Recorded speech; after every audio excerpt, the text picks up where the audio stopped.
souls. Welcome to Soulful Sessions with Rory, the podcast where we dive deep inside the matters of the heart, mind, and spirit. I'm your host, Rory, and I am thrilled to embark on this soulful journey with each and every one of you.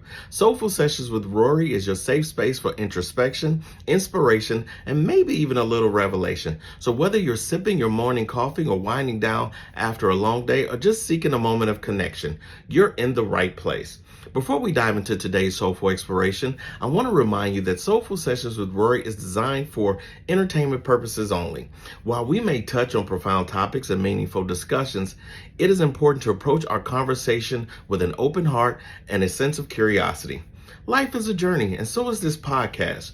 We'll navigate the realms of self-discovery, spirituality, and personal growth. But remember, the insights we share here are not a substitute for professional advice or guidance. Always consult with the appropriate professionals regarding your unique circumstances. So whether you're a seasoned seeker or just dipping your toes into the waters of self-exploration, get ready for a blend of wisdom, laughter, and a touch of magic in each episode of Soulful Sessions with Rory. Don't forget to hit that subscribe button so you never miss a soulful moment. Follow me on social media, IG, at Soulful Explorer, Facebook, Listening Veteran Life Coach, and Snapchat, Rory Space Soulful Explorer, with 2 L's to stay connected, share your thoughts, and be a part of this incredible community. Now, let the journey begin. Sit back, relax, and let's fill our souls together. Today's soulful episode is Money Matters, Depression, and Finance. Let me tell you something. I think that this is so important right now because I think a lot of us struggle with finance. You know, you hear everything about rich dad, poor dad. You hear everything about having a poverty mentality. There's so many variables out there that just tell us how we're supposed to act. And let's be honest, I think that each circumstance is entirely different. You know, growing up, I didn't know I was poor for a long time until I got around other kids who didn't have to worry about the same things that I had to worry about. You know, something simple like food, you know, clothing, your basic necessities. So as an adult, what I've come to recognize is that there was a correlation with my happiness as well as the amount of money that I had or the money that I had available to me. And let me first say this. If you notice, the background is different. That's because I managed to treat myself, you know, to a trip. Or should I say treat myself? But that's neither here nor there.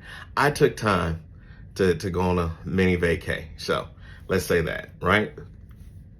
So the thing is that I didn't know I was poor. I didn't know that financially I was struggling until I noticed people had things that I didn't have. Now, what I didn't realize is that feeling would follow me up until adulthood. That desire to not look poor, to not be poor, would follow me. I never wanted to feel like I needed something ever again. Well, let me tell you, personal finance can significantly impact overall depression. Financial stress is a common contributor to mental health issues, including depression. Here are some ways personal finance can influence depression, right? Financial stress. You know, this is whether you're worrying about bills, debt, financial stability, and this can actually cause chronic stress or exacerbating depression. You know, so if you're already depressed, you know, when you can't pay your bills, that just makes it worse. And in a relationship, when you're stressed out, when you have a partner and money is tight, you'll notice that the two of you probably argue more because you all are not seeing the things the same way. But here's where it gets real interesting. If your partner is not used to poverty or used to being poor, that can have even a worse effect on them or vice versa. So take that into consideration. Limited access to resources. You know, when you don't have money or finance, there are certain things that you just can't do, you know, like eat. People don't think of it like that, but, you know, there's a difference in having to eat ramen and steak. And let me tell you, when you're an adult and you have to go back to eating ramen noodles because it's less expensive, not because you like the flavor. Let's not say, oh, I like ramen. No, if you have a choice between a steak and ramen, depending on if you eat beef, of course, you choose a steak. or anything in ramen, with ramen not being your favorite, unless you're one of those people. But you get what I'm saying. So, limited access to resource. The other thing is medical needs. Medical needs, housing. If you don't have the money, you can't get these things done. There are a lot of people without medical insurance, even though it's supposedly more affordable. So that's something that can be a problem and cause undue stress and depression. Your basic needs, food, housing, clothing, healthcare, and it can give you a feeling of hopelessness. That hopelessness is just like nothing in your life can go right, even though it's rooted in finance. And sometimes we'll even project that onto our partners or onto our family members, because now we're hopeless and nobody can help us. We don't take into consideration what things they have to do. All we know is they don't look like we look. They don't feel like we feel when it comes to our finances. The other thing is the social impact that it can have on you. As I said before, it can strain your relationship, and it can basically lead to social isolation. I can remember times when I had no money, and guess what? I didn't want to go anywhere because I couldn't pay my own way. Even when I had friends say, hey, don't worry about it, Rory, I got you. I had to worry about it because they didn't have me. I had me. But at the end of the day, I just stopped going. I stopped explaining. I come up with an excuse. I can't do this because of this. And what I didn't know is I was actually programming myself for poverty. I was programming myself to say, I just don't have it. And that's where we don't realize we're creating a problem and we don't see it coming. Because when you get used to saying, I don't have it, I can't do it, I can't afford it, that becomes your way of life, even when you have it. But we'll get into that. So the other thing is economic uncertainty. That feeling where you go, okay, I pay my bills today, but what about tomorrow? What about the first of the month? What about next week? You literally give yourself anxiety and depression for something that's yet to come. It's 30 days away. So much so, sometimes you will sit still and do absolutely nothing, when that's the worst thing you could do because you're so afraid of things going wrong, you do nothing. You've heard of the response, fight, flight, or freeze. Well, this is a freeze response. It's like, I couldn't pay my bills or I struggle paying my bills. So next month, the same bills are coming. So I'm just going to sit still. A lot of people say, well, Rory, I'm sitting on faith, and this is where I would say faith without works is death. And you have to do something. There is no job beneath me to earn money to take care of my family, take care of my children. There's no job beneath me. I was willing to work at McDonald's when I got out the military if I needed to. And I did take a job at Sears selling appliances. And boy, did it suck. But it was the sacrifice that I needed to make to move to the next stage because I needed more income coming in. So, and that's something we'll get into. But once you understand and you address personal finance issues, it'll help things level out. But, you got to understand that when you're dealing with it, what it is, how it is, and when it is. So what do you do when you're in this state because of financial issues? Yes, I'm an advocate. I'm an advocate for mental health. So the very first thing I'm going to tell you is to get some help. Seek professional help. Go see a therapist or a counselor, so they can help you develop coping strategies and address the underlying issues, because it may not just be about you not having money. It could literally be what happened in your childhood being triggered over and over again. And again, I like to use myself as an example. I had what I call a poor mentality. There were times when I had an abundance of money, but I'm stressing and panicking as if I can't afford to pay bills, because I was so used to being poor from my childhood that I took it into my adulthood, and I would hold on and protect money as if I can't spend it, because if I spend it, I'll be broke and I'll never get any more. And this was a mindset that I convinced myself was real. And you couldn't tell me otherwise. So it took counseling for me to get out of that mindset. And it's still something I struggle with to this day. Now, I'll be honest, it's not like it used to be, but there was a time that on the first of each month, I almost had panic attacks. I got to pay these bills, and I'm going back to my childhood from, seeing our furniture on the front lawn, being evicted, trying to figure out where we're going to live, having to live with relatives. And so when you have these moments and you're triggered by the possibility in your head, you have to have the coping skills ready and available to protect you from that. The other thing you may want to consider is having a support group. I'm talking a professional counseling group where you share your experiences with other people who have similar situations. And you'll notice that you'll see more and more people who can tell you how they got out of it, and then you move forward from there. The other thing that I do, this one is a big thing for me, is I practice mindfulness and meditation. Now, what is that? And that's something you can learn from a counselor, from whatever, YouTube, whatever. But I use grounding techniques and I use meditation. The thing is I want to be able to calm my spirit so I don't have anxiety, so I don't have a panic attack. I want to be able to allow myself an opportunity to just relax. No matter what it seems like is going on, I want to be able to relax. And that's why I use the mindfulness and meditation. The other thing is stay active. And I say this in almost every episode of Soulful Sessions with Rory. Do some exercising. I go to the gym at least 4 times a week. I'm not going to sit here and pretend like I've been doing this all my life. No, I started this year. And it has helped me tremendously. It helped me to just see life differently. On my worst days, I'm still happy, because I have something to look forward to. And going to the gym now is something I desire, opposed to a dread. Oh my God, I gotta go to the gym. No. So you have this opportunity, right? The other thing is you need to start connecting with other people.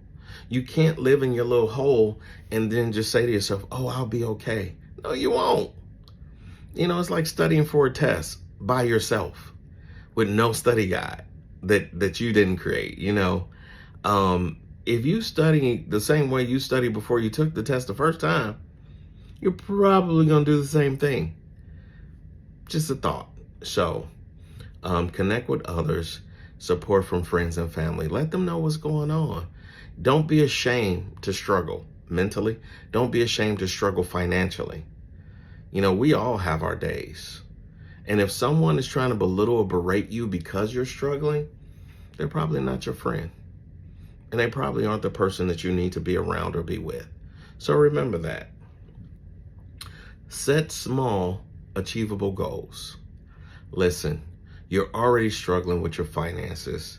The last thing you need to struggle with is achieving your goals.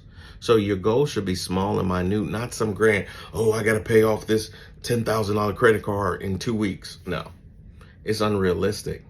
But if you sit there and you say, okay, I got a $10,000 credit card and it's 28% interest, that means every month I'm having to pay them another $200-300. Then guess what? Now you know that card needs to be paid. Maybe you pay $400 a month. Is it slow? Absolutely, but it's still possible. You can take all your other cards and, stop paying a little bit over minimum, just pay the minimum and take your smallest card first and you pay on that. You pay whatever you was paying extra on the other cards, you put that on the smallest card until it's paid off. Once that card is paid off, you take whatever you were paying on that smallest card and apply it to the next smallest card, including the payment that you were already paying on it. So what you're doing is you're creating a domino effect to get rid of the cards strategically. Now, don't close the accounts. You just make sure you have that available credit. That's going to increase your credit score. So you pay off the cards, you keep the cards, do not close them. So you can increase your credit amount and your debt to income ratio is larger, which is what you need, opposed to having no money, having a small debt to income ratio, whereas they are saying that you don't have enough money to pay your bills. Whereas if you have all this available credit and small debt, you're doing good. All right. So the other thing is engage in hobbies. Now, when I say this, I'm talking about hobbies that don't cost you money. If you got a bike, go ride your bike. If you play the guitar, play your guitar. Play chess, play video games. Do things that bring you joy, that get those endorphins going. But you got to do something. If you like to draw, draw. If you like to write, write. Don't stop yourself from living just because you're going through this moment. Keyword through. This is temporary. It's not going to be every day. Now, the next thing you got to do is address the monster, as I call it. When you address the monster, that means that you're allowing yourself to stop running from your financial responsibility. It's difficult looking at bills that you don't have the money to pay, but it's not impossible.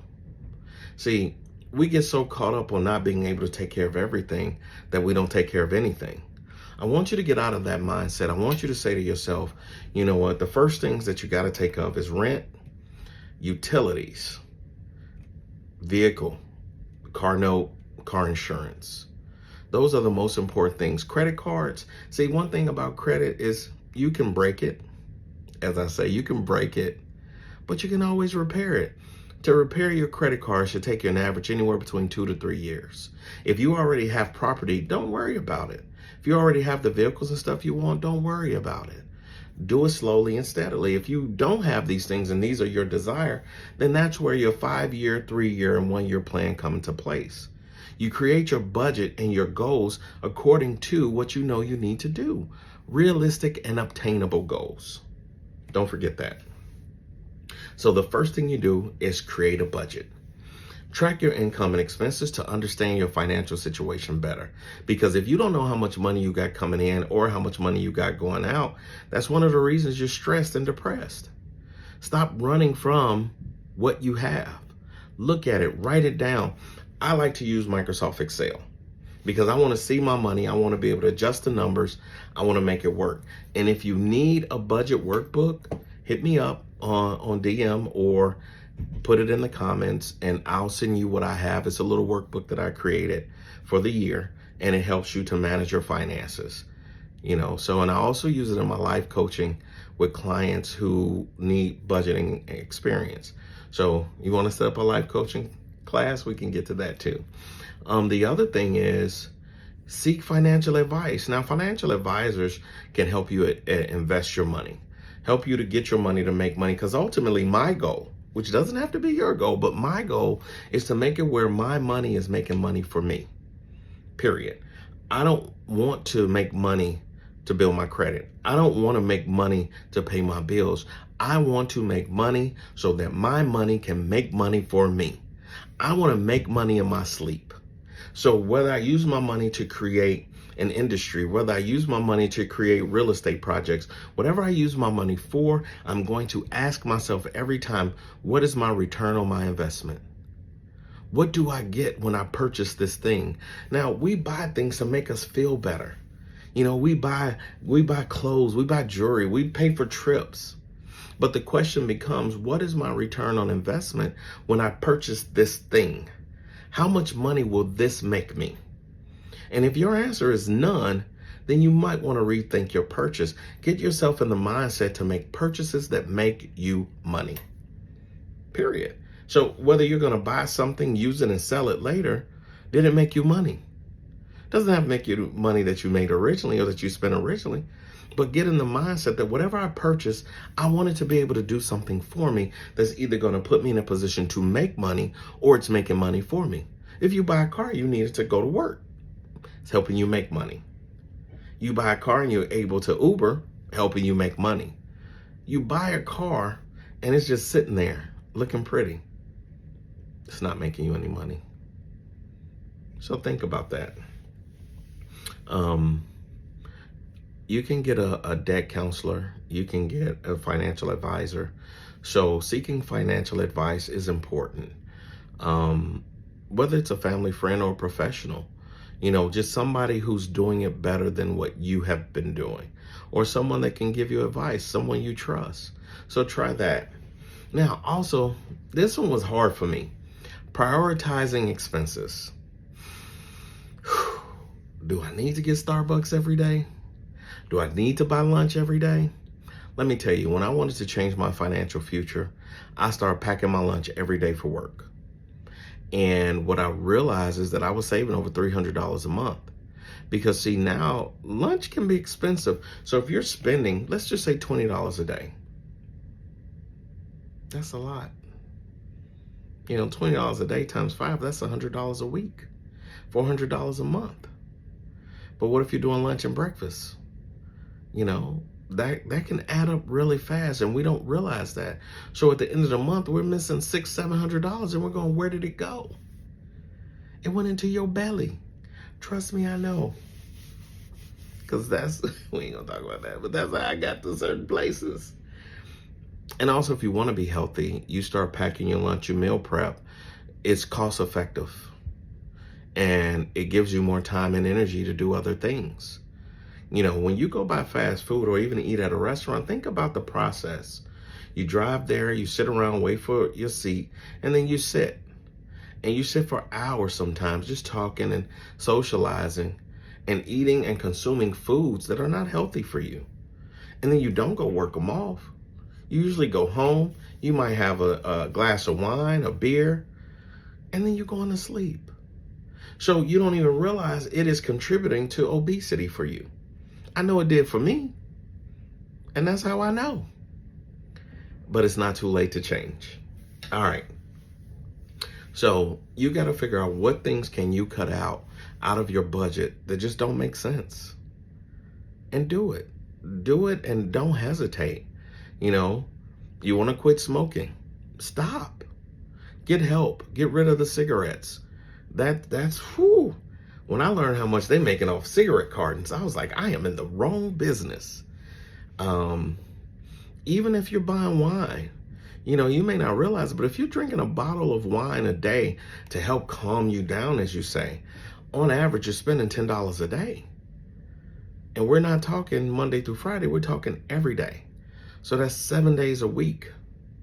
That's $280 a month. And if I had a calculator, I would tell you how much it was a year. I'm not that good at math. But the point is you got to figure out what things don't you need. Well, Rory, I need to pay for schooling. That's important. Because guess what? What's the return on investment? It's going to make you money in the long run, right? Now, the other thing is exploring additional income resources. Remember, I said I want my money to make me money. So if my money's going to make me money, then I'm good if I do something like Uber. But I have to work for that. So that's not really my money making me money. What about buying an investment property? My money will be making me money, and I don't have to do anything except collect rent and, of course, manage the property. But you get what I'm saying. So that's another thing. Also, just business ventures. Just think of something. Now, the other thing, and a lot of people, some people say yes, some people say no, creating an emergency fund. I believe if you can create an emergency fund, then do it. Meaning if you can save at least 6 months to a year worth of your income, you need to have that available because we never know what could happen. But do not stress yourself out trying to get there. Just have that fund. Wherever you put money in it, just make sure you never take it out until you hit the place where you need it. And when I say need it, I'm saying you're unemployed. Not because you want to go on a trip and you ain't got enough. Consider debt consolidation. That's where you take all your debt and you put it into one thing and you pay a lower amount. The only thing about that is that now it's going to take longer, but if you got the time and the patience, do it. I highly recommend that one. And you can pay more on it, so that way you don't even incur the vast finance charges that you usually would. So in other words, if you look at all your credit cards and all your bills, and let's say you're paying $5,000 a month, right? And the average interest rate of that is, let's say, 17%. So you consolidate everything into one, and now you're paying $2,000 a month at an interest rate of 11%. Ultimately, you're saving money. So it would be worth it. Remember, you got to keep asking yourself, what's the return on investment, right? So just something to look into. The other thing is financial education. I can't be more adamant about this. You have to learn how your money works. So, with YouTube, Instagram, and all these other things, yeah, there are a lot of professional people out there who are telling you how to make your money work. But I would take a course. If you can't take a course, then you got to weigh the pros and cons of where you're getting your information from. Because a lot of people will try to use their wealth to give you their money, give them your money. You ever seen the guy on, hey, look, I have all these cars. I have this beautiful house. You can have it too. All you got to do is take my course. If life was only so simple, everybody be rich, right? So try not to fall for those and look for legitimate ways to get more knowledge. A lot of the things I actually learned in high school. I went to a school that had classes that help you with stuff like that. I just didn't have the mental capacity to implement those things until I got older. So, and then of course you could take college courses, economics, things like that, business. Learn how to make your money work for you. Now, when you combine strategies of becoming better, you might want to take everything that we've talked about and then break it into manageable tasks. You don't have to stack everything on top of each other. One day you could focus on one area, the next day you focus on another area, or you could do it according to the week, according to the month. But do not overwhelm yourself with, I have to fix this right now. Try not to do that, because that can make things a little more difficult. And then celebrate your progress. If you pay off a credit card, dang it, celebrate it. No, don't go out and spend more money. Okay, you can spend a little bit of money. But I'm just saying, allow yourself to have that victory, And the hardest thing sometimes is just staying positive. You want to stay positive because in this process, you're going to meet challenges. You could be doing very well, then all of a sudden the air conditioning go out. And now you got to pay $6,000 to replace it. $6,000 you didn't have to begin with. But wait, you paid off several credit cards. So you got a card that can actually pay it. It all works out. So you can do this. I got faith in you. And just know that it's an ongoing journey. So don't beat yourself up for not being perfect. And don't beat yourself up for not working immediately. It takes time. This is a marathon, not a race. So I just want you to keep going. Now, if you want life coaching or if you want mental health counseling, I do provide both of those. And you can go to my website if you're in Texas for the mental health piece at www.mentalhealthdefenseandfitness.com to schedule an appointment for mental health assistance. Now, if you want life coaching wherever you are in the United States, you can still go to www.mentalhealthdefenseandfitness.com and we can schedule a life coaching appointment. I look forward to speaking with you. Thank you, beautiful souls, for allowing me to share this journey with you. In this episode, we were able to address the things that normally we do not address. If this episode resonated with you, I want you to share it with someone who might benefit. As we navigate the depths of introspection and exploration, we can explore the boundless possibilities of the human spirit and remember that your journey is uniquely yours and every twist and turn is a sacred part of your story. Embrace the whispers of your soul and may the echoes of our conversations linger in your heart, which speak to your heart to ignite the flame of self-discovery.